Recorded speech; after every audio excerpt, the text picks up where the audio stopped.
क्या आप ये मानते हैं कि दुख सत्य है? क्या आप ये भी मानते हैं कि दुख के कारण भी है? हाँ। यदि कारण है तो दुख तो रहेगा, और यदि कारण ही समाप्त हो जाए तो दुख भी लुप्त हो जाएगा। जैसे सूर्य के प्रकाश से अंधेरा। आप सुनी सुनाई बातें नहीं कहते,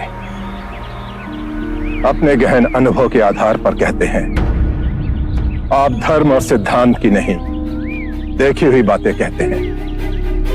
आपने कहा कि मुक्ति का मार्ग है अपने विवेक को जगाना और गूढ़ ध्यान में लिप्त हो जाना, जिससे मनुष्य स्वयं को और इस संसार को भली भांति समझ सकता है। परंतु एक प्रश्न है, ये जो सारी विधियां हैं, रीतियां हैं, पूजा पाठ हैं, क्या ये सब व्यर्थ है?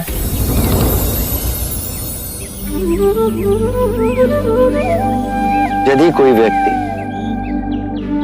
इस नदी के दूसरे किनारे पर जाना चाहे तो वो क्या करे?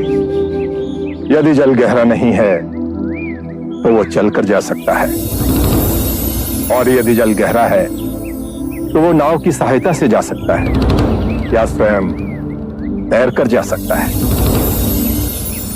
यदि वो चलना ना चाहे और ना ही तैरने को तैयार हो और ना ही नाव ले जाने को तैयार हो, और वो कहे कि मैं प्रार्थना करता हूं इस नदी का दूसरा किनारा स्वयं चलकर मेरे पास आ जाए, तब तो ऐसे व्यक्ति को मूर्ख कहेंगे, महामूर्ख।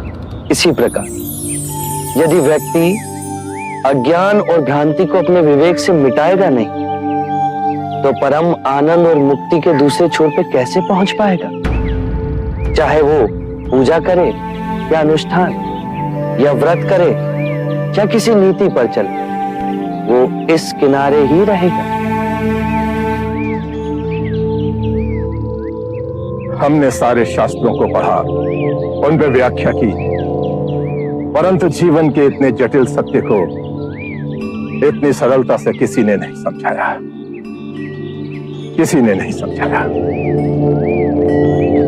आप इस भटकती मानवता को परम ज्ञान का मार्ग दिखाएंगे। आप करुणा के सागर हो, हे बुद्ध। आप हमें अपना अनुयायी स्वीकार करें। बुद्धं शरणं गच्छामि।